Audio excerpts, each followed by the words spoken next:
mi ex reapareció en mi boda para desearme lo mejor. Pero cuando en realidad venía a entregarle a mi futuro esposo un sobre con fotos que yo creía borradas hace 7 años. Me llamo Sofía. Tengo 33 años, aunque cuando empezó todo esto tenía 26, que es la edad en que uno todavía cree que puede controlar las narrativas de su propia vida. Vivo en Guadalajara, trabajo como diseñadora gráfica en una agencia mediana, y en el 2023 me casé con el hombre más paciente que existe sobre la faz de la tierra. Se llama Andrés, tiene 36 años, y es la clase de persona que cuando le cuento algo horrible lo primero que dice es, ¿y tú cómo estás? No, ¿qué pasó después? No, ¿quién tiene razón? Sino, ¿tú cómo estás? Eso, con el tiempo, aprendes a reconocerlo como algo extraordinariamente raro. Pero antes de Andrés, y aquí empieza la parte importante, estaba Valentina. Valentina y yo fuimos amigas desde los 16 años. Nos conocimos en la prepa, en una clase de historia donde las dos llegamos tarde el mismo día por razones distintas y la maestra nos puso a sentarnos juntas al fondo como castigo. Pasamos esa clase entera pasándonos notitas por debajo del escritorio y cuando sonó el timbre ella me dijo, oye, ¿tú también odias la historia o solo esta maestra? Y yo le dije, las dos cosas. Y desde ese momento fuimos inseparables. 10 años de amistad. 10 años de cumpleaños, de viajes, de secretos compartidos, de esa clase de cercanía que uno confunde con incondicionalidad porque nadie te ha enseñado todavía que hay condiciones que no se dicen en voz alta pero existen igual. El problema, y aquí viene la parte donde reconozco mi propia falla porque prometí que lo haría, es que cuando yo tenía 24 años, Valentina salió con un chico que se llamaba Roberto. Roberto era amigo de mi entonces novio, Emilio, y fue en esa dinámica de parejas donde pasó lo que pasó. Emilio y yo llevábamos 2 años. Era una relación que en retrospectiva tenía más inercia que amor genuino, pero cuando tienes 24 años y llevas 2 años con alguien te da mucha pereza empezar de cero y entonces le llamas a eso, construir algo, en lugar de llamarlo por su nombre. Roberto y Valentina llevaban 6 meses. Eran, desde afuera, bastante adorables. Lo que pasó fue esto, hubo una noche, en una fiesta, con demasiado mezcal de por medio y una situación que empezó como una conversación y terminó siendo algo que no debió haber sido. Roberto y yo.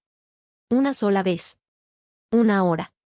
Y después los dos fingimos que no había pasado como si el fingimiento fuera suficiente para hacer que las cosas no hayan ocurrido. No voy a defenderlo. Fue una decisión horrible. Tenía 24 años y tomé una decisión horrible, como toma decisiones horribles casi todo el mundo en algún punto de su vida adulta temprana. Lo que sí puedo decir, y esto importa para la historia, es que yo misma le conté todo a Emilio 3 semanas después porque no podía dormir. Emilio y yo terminamos. Fue una ruptura limpia, sin gritos, con bastante tristeza de ambos lados. Lo que no hice, y aquí está el error que pagué caro, fue contárselo a Valentina. ¿Por qué no? Porque cobardía, principalmente. Porque cuando imaginas esa conversación no hay ninguna versión donde salgas bien parada. Porque Roberto y Valentina seguían juntos y yo me dije, con la lógica retorcida que uno usa cuando quiere justificar la inacción, que quizás no era mi lugar destruir lo que ellos tenían. Roberto tendría que ser el que hablara. Y Roberto, evidentemente, nunca habló. Valentina y Roberto terminaron 18 meses después, por otras razones. Ella nunca supo, o al menos yo creía que nunca supo. Eso fue en 2017. Yo tenía 26 años. Para el 2018 ya me había mudado a otra ciudad por trabajo, habían pasado 6 meses sin ver a Valentina en persona, y la amistad fue enfriándose de esa manera gradual que a veces las amistades se enfrían, sin pelea, sin conversación definitiva, solo con cada vez menos mensajes, llamadas que se posponen hasta que dejan de existir. Para el 2019, cuando conocí a Andrés en una boda de un colega mío, sí, la ironía de conocer al amor de tu vida en una boda para luego que esa misma institución se convierta en el escenario de tu pesadilla particular no se me escapa, Valentina y yo apenas teníamos contacto. Un mensaje de cumpleaños por Instagram. Qué gusto, cuando el algoritmo nos ponía la una frente a la otra. Nada más. Yo pensaba que ese capítulo estaba cerrado. Spoiler, no lo estaba. Para entender lo que Valentina hizo en mi boda, necesitan entender lo que estuvo haciendo los 7 años previos. Porque esto no fue un impulso. No fue enojo sin procesar ni una decisión tomada en un mal día. Esto fue arquitectura.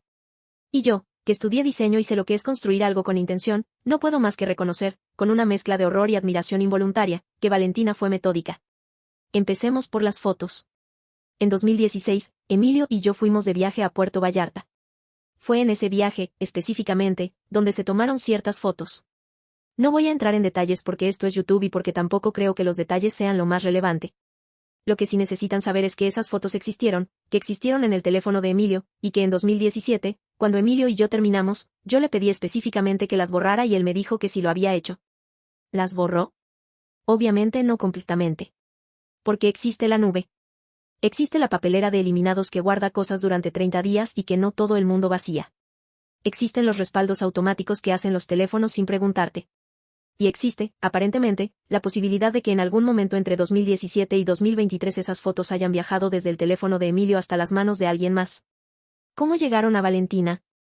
Eso lo descubrí después. Paciencia.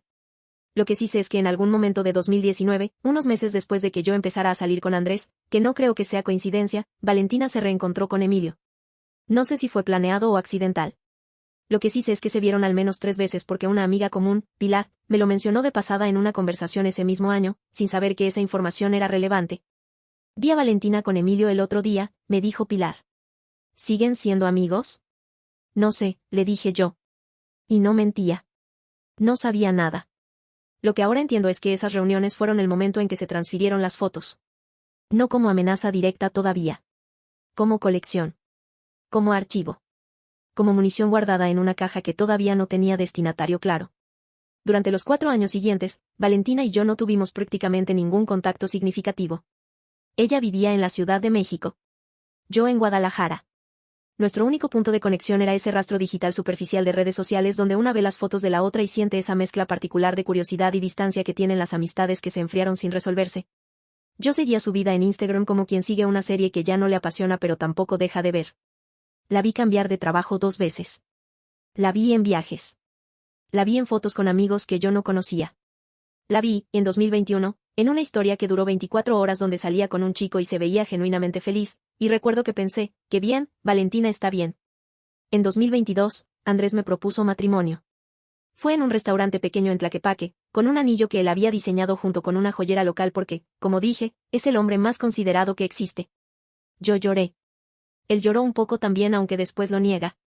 Fue perfecto. En diciembre de 2022 empezamos a planear la boda.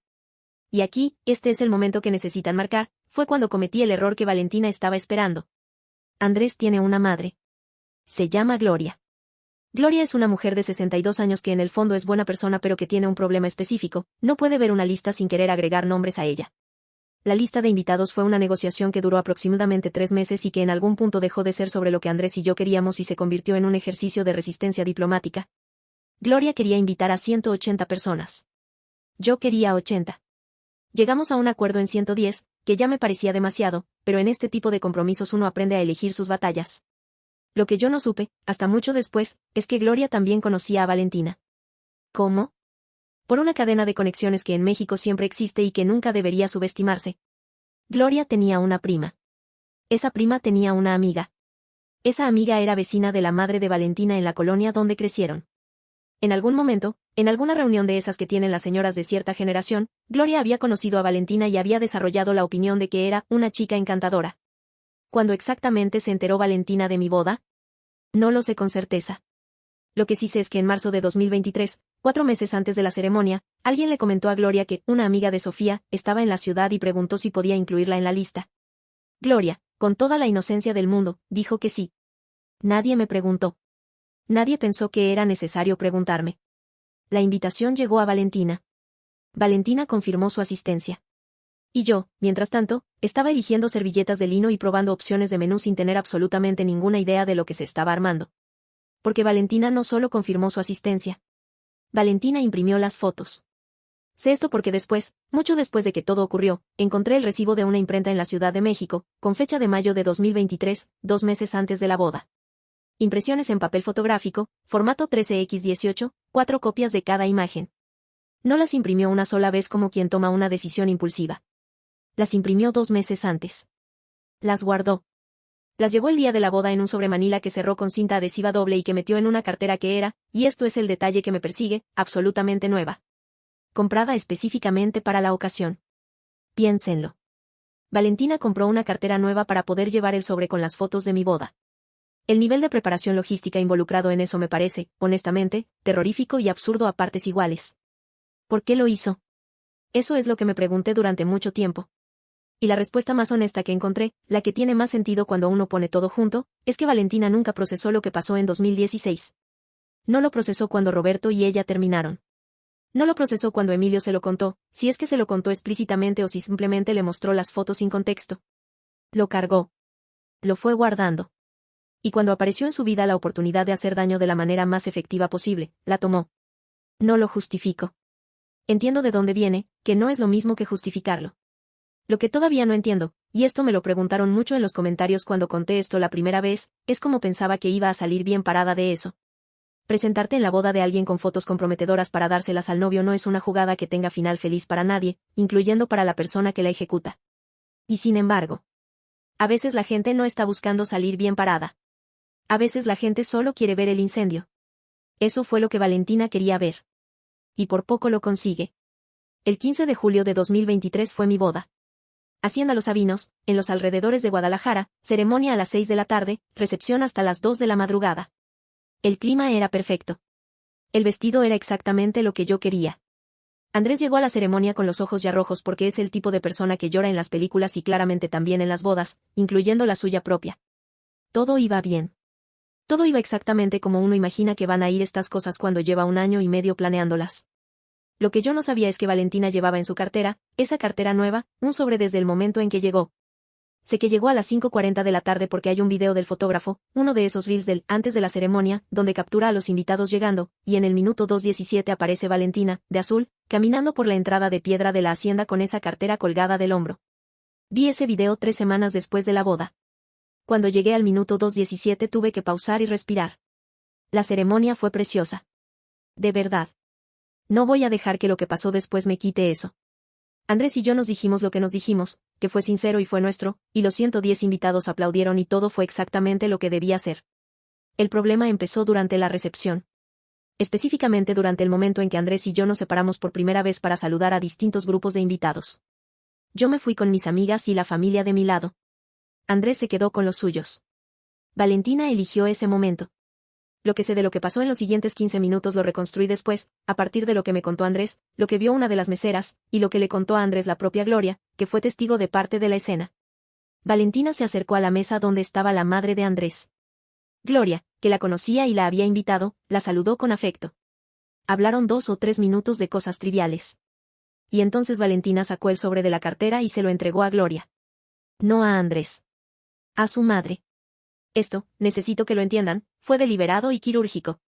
Entregarle el sobre a Andrés directamente era arriesgado porque Andrés podía reaccionar de maneras impredecibles, confrontarla, ignorar el sobre, o simplemente irse a buscarse a mí de inmediato. Pero entregarle el sobre a su madre era garantizar que el contenido llegara a través del filtro de alguien que ya tenía una relación de poder con la situación, que tendría sus propias reacciones emocionales, y que era mucho menos probable que simplemente archivara la información. Era más devastador. Y Valentina lo sabía. Te lo doy porque creo que tienes derecho a saber con quién se está casando tu hijo, le dijo. Estas palabras las reconstruí de la versión de Gloria, que las repitió con bastante precisión porque hay personas que tienen memoria fotográfica para los momentos dramáticos. Gloria abrió el sobre. Vio las fotos. Se levantó. Fue a buscar a Andrés. Yo estaba al otro lado del salón, tomándome una foto con mi prima, cuando vi en la cara de Andrés algo que no había visto nunca. No era enojo. No era exactamente tristeza. Era esa expresión específica que tiene alguien cuando recibe información que procesar pero no tiene un momento apropiado para hacerlo porque está en el centro de un evento con 110 personas mirando. Me acerqué. Le tomé del brazo. Le pregunté qué pasaba. Me mostró las fotos sin decir nada.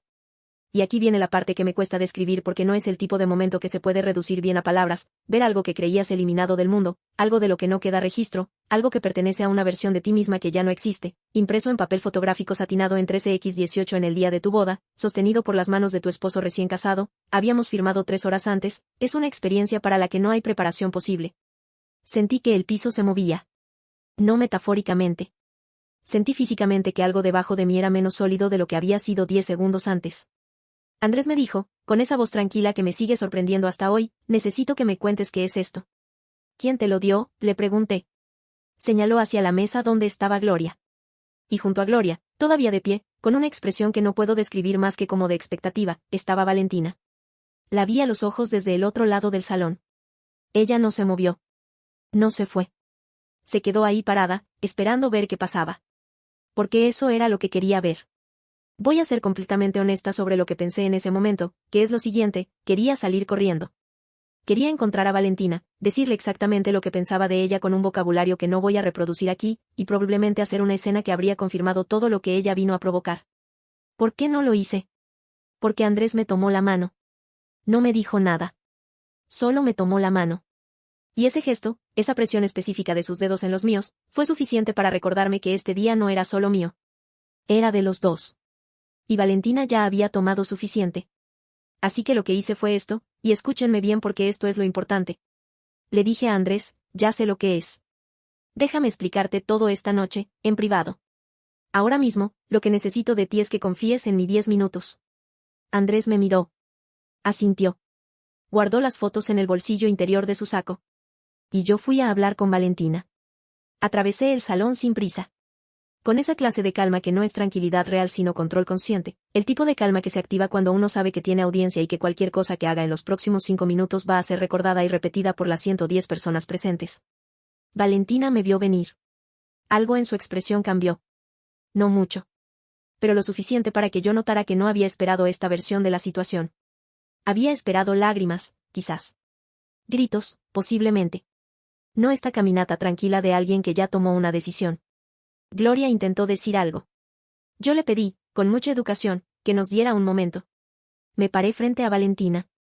La miré. Dejé pasar 3 segundos de silencio porque 3 segundos de silencio frente a alguien que está esperando una reacción son infinitamente más efectivos que cualquier primera frase. Entonces le dije, Valentina. Me alegra que hayas podido venir. Ella parpadeó. Sofía, yo solo. Te conozco desde que teníamos 16 años, la interrumpí.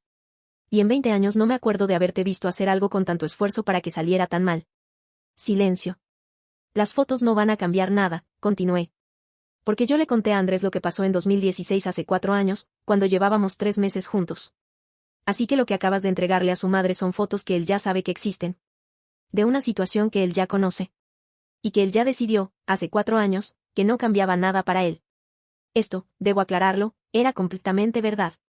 Cuando Andrés y yo llevábamos 3 meses saliendo, en una conversación de esas largas de madrugada donde la gente termina contándose cosas que no había planeado contar, le dije lo que había pasado con Roberto. No con lujo de detalles. No con fotos. Pero le conté la situación. Le conté por qué terminé con Emilio. Le conté que había habido algo que no debía haber ocurrido y que yo había decidido ser honesta porque no quería construir algo nuevo sobre algo que se había callado. Andrés escuchó todo. Y después dijo, gracias por contarme. Nada más. Y no volvimos a hablar de eso nunca porque para él ya estaba procesado. Así que cuando Valentina llegó con el sobre, la única persona en ese salón que genuinamente no sabía nada era Gloria. Y eso, desde el punto de vista del plan de Valentina, era un problema estructural importante. Él ya sabe, repetí. ¿Entiendes lo que te estoy diciendo? Viniste a una boda con fotos de algo que yo misma le conté a mi esposo hace 4 años. El único efecto que lograste fue hacer que su madre viera algo que preferiría no haber visto. Y eso también lo vamos a resolver. Valentina no dijo nada. Su cara había adquirido una expresión que yo reconocí, que era la expresión de alguien cuyo plan A, B y C acaban de colapsar simultáneamente. Puedes quedarte a cenar si quieres, le dije. Pero si te quedas, se acabó esto. No hay escena, no hay conversación sobre el pasado, no hay nada. Si no puedes aceptar eso, lo que te pido es que te vayas ahora, con discreción, antes de que alguien más note que algo pasó. Se fue. Se dio la vuelta, tomó su cartera, esa cartera nueva, y salió del salón. La mesera que vio la escena me contó después que se fue directo al estacionamiento, sin siquiera pasar al guardarropa. Yo me quedé parada donde estaba, esperé que dejara de ser visible, y entonces fui a encontrarme con Andrés. ¿Está bien?, me preguntó. Está bien, le dije.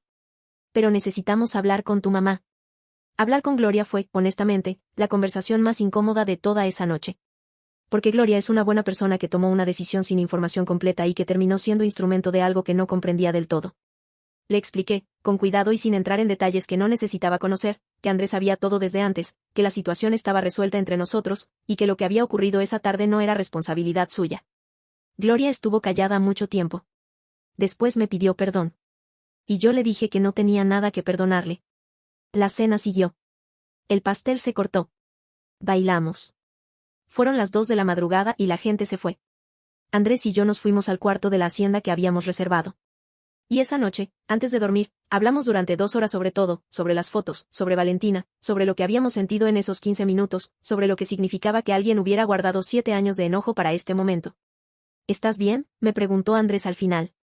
Creo que sí, le dije. Pregúntame mañana. Mañana dije que sí también. Pero tardé algunas semanas en creerlo completamente. Las semanas después de la boda fueron raras. Estábamos de luna de miel en Oaxaca, que era preciosa y que en circunstancias normales habría sido perfecta, pero yo tenía en la cabeza esa imagen de Valentina caminando por la entrada de la hacienda con el sobre en la cartera y no podía sacármela completamente. Andrés, que es quien es, no volvió a sacar el tema a menos que yo lo iniciara. Cuando yo lo sacaba, escuchaba, respondía, y después cambiaba el tema hacia algo del día presente. Es una habilidad específica que tiene, la de no dejar que el pasado ocupe más espacio del que merece en un momento que pertenece al presente. Pero yo tenía preguntas que él no podía responder. La más urgente era, ¿cómo llegaron las fotos a manos de Valentina? Emilio las tenía. Valentina se había reunido con Emilio. Pero, ¿le contó Emilio lo que había pasado entre nosotros? ¿Se lo dijo voluntariamente o fue Valentina quien lo descubrió de otra manera? ¿Cuánto sabía Valentina y desde cuándo? Esas preguntas me importaban. No para hacer algo con la respuesta, sino porque hay algo en no saber que se siente como una historia sin final y a mí los finales incompletos me consumen. La otra pregunta era sobre Emilio. Si Emilio le había dado las fotos a Valentina, eso era una violación de privacidad que tenía consecuencias legales posibles. Y yo quería saber si eso era algo que valía la pena perseguir o si era mejor cerrarlo y seguir. Un mes después de la boda, tomé una decisión. Le escribí a Pilar, la amiga común que me había mencionado que Valentina y Emilio se habían visto. Le dije que necesitaba hablar con ella. Que no era urgente pero que era importante. Pilar respondió en 20 minutos. Llámame cuando quieras. Esa llamada cambió algunas cosas. Pero eso es la siguiente parte. ¿Cómo llegaron las fotos a Valentina? Antes de que me hicieran esa pregunta masivamente, yo ya tenía la respuesta. La tuve desde esa llamada con Pilar, 3 semanas después de la boda. Necesito contarles quién es Pilar primero, porque Pilar importa en este relato de una manera que yo no había comprendido hasta esa conversación. Pilar tiene 34 años. La conocí a través de Valentina, en la prepa, pero con el tiempo Pilar y yo desarrollamos nuestra propia amistad independiente de la que teníamos con Valentina. Cuando Valentina y yo nos fuimos distanciando, Pilar quedó en una especie de zona intermedia, seguía siendo amiga de las dos, con poca superposición entre sus relaciones con cada una. El tipo de persona que sabe más de lo que dice porque ha aprendido, con los años, que ser el puente entre dos personas que tienen conflictos tiene un costo personal alto. Cuando la llamé, Pilar tardó unos segundos antes de responder. Ese tipo de pausa que dice que alguien tiene algo que decir y está calculando cuánto decir. ¿Cuánto sabes?, me preguntó primero. Lo suficiente para hacerte preguntas, le dije. Pero probablemente no tanto como crees. Pilar respiró. Y me contó. En 2019, cuando Valentina se reencontró con Emilio, no fue un reencuentro accidental. Valentina lo buscó. Específicamente porque había escuchado, a través de alguna cadena de conocidos que yo nunca pude rastrear completamente, que Emilio y yo habíamos terminado de la manera en que terminamos. No con los detalles exactos. Pero con suficiente información para que Valentina decidiera que valía la pena investigar más. Emilio, que en 2019 tenía 29 años y una conciencia particularmente laxa respecto a las consecuencias de sus decisiones, le contó todo. Incluidas las fotos. ¿Qué mostró? En el teléfono, en esa primera reunión. Valentina le pidió que se las mandara. Emilio dijo que no. Valentina no presionó. Pero en la segunda reunión, un mes después, Emilio llegó un poco borracho y Valentina llegó con su teléfono y encontró el momento para hacer lo que ya sabemos que hizo. Pilar sabía esto porque Emilio se lo había contado a ella, en una de esas conversaciones de borracho donde la gente dice más de lo que debe. En 2020. 3 años antes de la boda. ¿Y no me dijiste nada?, le pregunté. Sin acusación. Genuinamente quería entender. No sabía qué iba a hacer Valentina con eso, dijo Pilar. Y honestamente pensé que no iba a hacer nada. Que era solo, no sé, tener la información y no usarla nunca. La gente guarda cosas así y no las usa. Valentina las usó. Valentina las usó, repitió. Y lo siento. No sé si lo siento, sirve para algo a estas alturas, pero lo siento. Estuve callada un momento. Después le dije, Pilar, lo que me estás contando cambia lo que puedo hacer legalmente. ¿Estás dispuesta a repetir esto si fuera necesario? Silencio largo.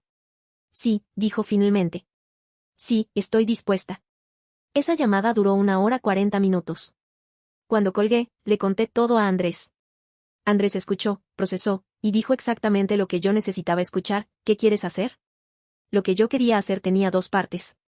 La primera era hablar con un abogado sobre la distribución no consentida de imágenes íntimas, que en México tiene consecuencias legales específicas desde las reformas de 2021 al Código Penal Federal. La segunda era tener una conversación directa con Emilio. La conversación con Emilio fue antes de ir con el abogado. No porque fuera más importante sino porque quería sus respuestas sin el filtro de lo que sabía que venía. Emilio tiene 33 años ahora. Vive en Monterrey. Cuando le escribí por WhatsApp diciéndole que necesitaba hablar, respondió en 4 horas, lo que ya dice algo sobre su nivel de tranquilidad de conciencia. La llamada fue incómoda para los dos. Emilio empezó con defensas y justificaciones que no tenían mucho sentido y terminó, hacia el final de la conversación, reconociendo que había tomado decisiones que no debía haber tomado. No lo dijo con esas palabras. Lo dijo con evasivas y con frases pasivas del tipo, si algo salió mal, y, si eso causó algún problema, que es la manera en que la gente pide perdón cuando no quiere asumir completamente la responsabilidad. Lo que sí me dijo, y esto fue lo más importante, es que él no había tenido idea de que Valentina iba a hacer lo que hizo. Que él pensaba que era información que Valentina iba a procesar y guardar. Que si hubiera sabido que iba a usarlas en la boda, ¿no hubiera? Lo interrumpí ahí. Emilio. El problema no es que no supieras lo que ella iba a hacer. El problema es que tomaste fotos que yo te pedí que borraras y se las mostraste a alguien más. Ese es el problema. El resto es consecuencia de ese problema. Silencio. Sí, dijo. Tienes razón. Gracias, le dije. Y colgué. Esa noche dormí mejor que en semanas. No porque estuviera resuelta, sino porque por primera vez desde la boda sentí que entendía completamente lo que había pasado y quién había hecho qué. La incertidumbre es agotadora. La claridad, aunque sea sobre algo doloroso, descansa. Pero todavía quedaba la parte legal. Y eso, como verán, tomó su propio camino. Fui con un abogado especialista en privacidad digital. Se llama Rodrigo, tiene 41 años, y fue recomendado por una colega del trabajo que tuvo una situación similar hace 2 años. La primera consulta duró 2 horas. Le conté todo. Las fotos, la boda, Emilio, Valentina, Pilar, las fechas. Él tomó notas, hizo preguntas específicas y al final me dijo esto. Tienes 2 situaciones legalmente distintas.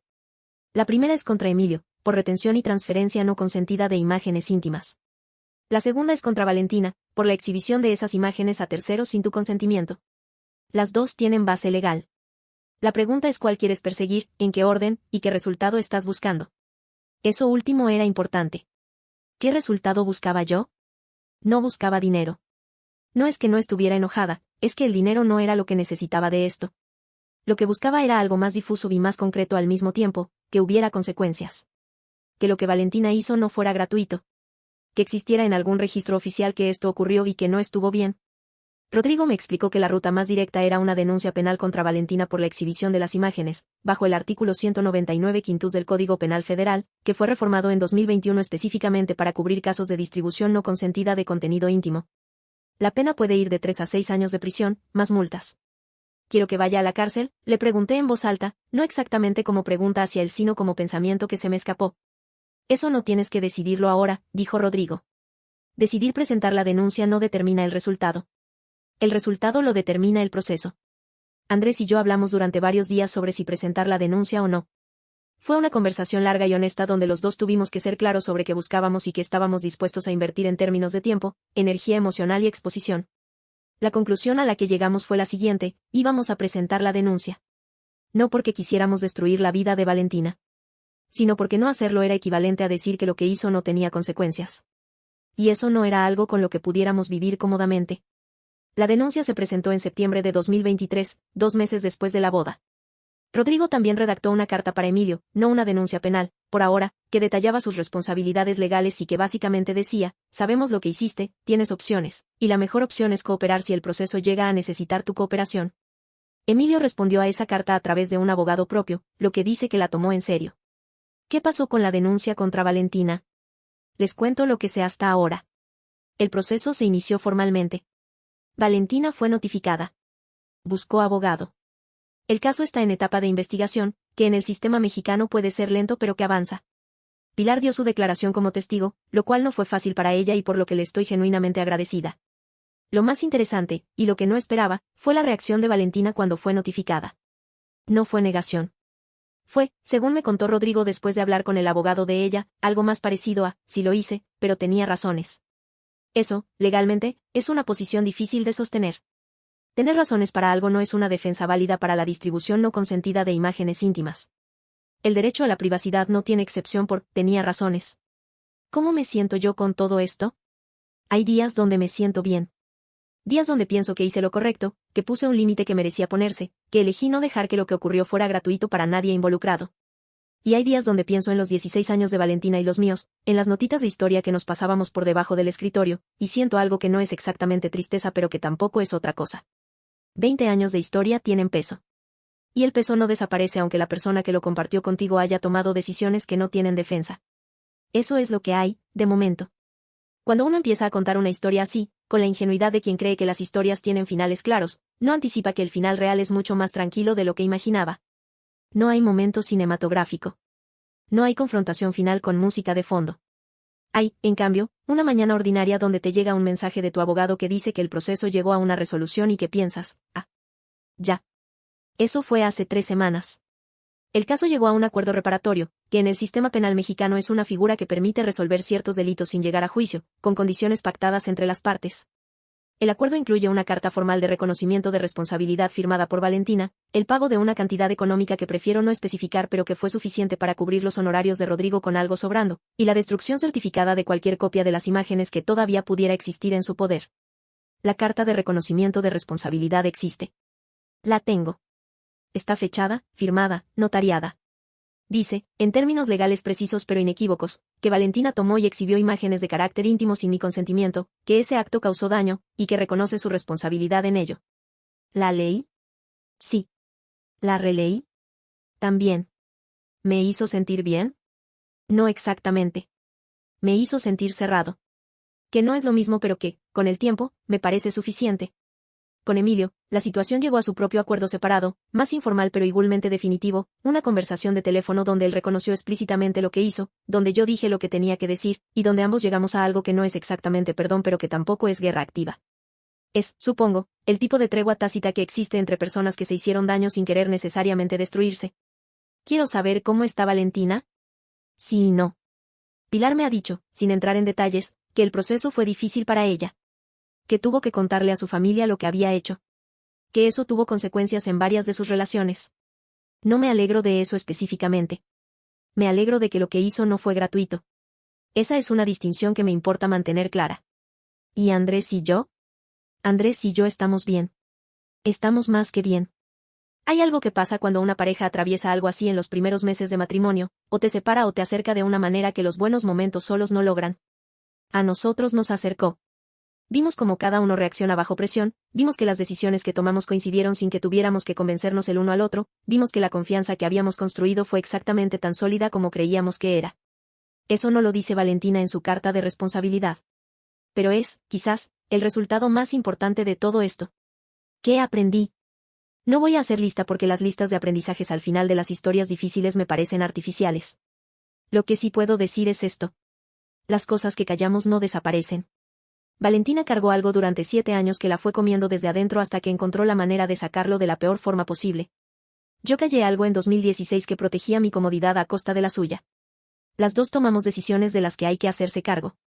La diferencia es que yo me hice cargo de la mía antes de que llegara a esto. Y eso, aunque no elimina nada de lo que pasó, me permite mirarlo sin la culpa completa que habría tenido si no lo hubiera hecho. ¿Fue suficiente? Probablemente no. Las cosas que hacemos mal raramente se resuelven completamente. Pero es lo que hay.